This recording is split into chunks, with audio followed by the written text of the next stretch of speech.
أعوذ بالله من الشيطان الرجيم. بسم الله الرحمن الرحيم. يا أيها المزمل قم الليل إلا قليلا نصفه أو انقص منه قليلا أو زد عليه ورتل القرآن ترتيلا إنا سنلقي عليك قولا ثقيلا إن ناشئة الليل هي أشد وطئا وأقوم قيلا إن لك في النهار سبحا طويلا فاذكر اسم ربك وتبتل إليه تبتيلا رب المشرق والمغرب لا إله إلا هو فاتخذه وكيلا واصبر على ما يقولون واهجرهم هجرا جميلا وذرني والمكذبين أولي النعمة ومهلهم قليلا إن لدينا أنكالا وجحيما وطعاما ذا غصة وعذابا أليما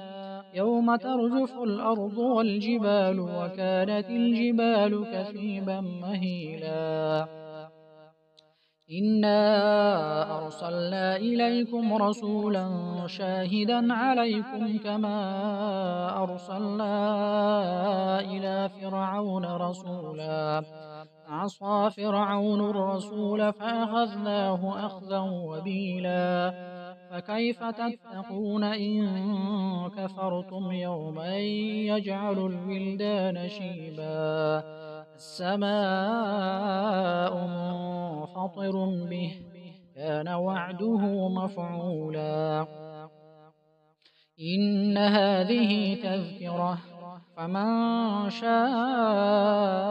اتخذ إلى ربه سبيلا إن ربك يعلم أنك تقوم أدنى من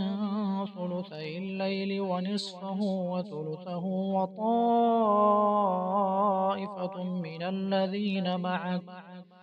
والله يقدر الليل والنهار علم أن لن تحصوه فتاب عليكم فاقرؤوا ما تيسر من القرآن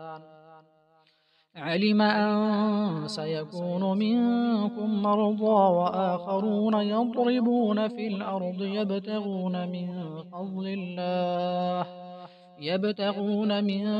فضل الله وآخرون يقاتلون في سبيل الله فاقرؤوا ما تيسر منه أقيموا الصلاة وآتوا الزكاة وأقرضوا الله قرضا حسنا وما تقدموا لأنفسكم من خير تجدوه عند الله هو خيرا وأعظم أجرا واستغفروا الله إن الله غفور رحيم بسم الله الرحمن الرحيم سبح لله ما في السماوات وما في الأرض وهو العزيز الحكيم يا أيها الذين آمنوا لم تقولون ما لا تفعلون كبر مقتا عند الله أن تقولوا ما لا تفعلون إن الله يحب الذين يقاتلون في سبيله صفا كأنهم بنيان مرصوص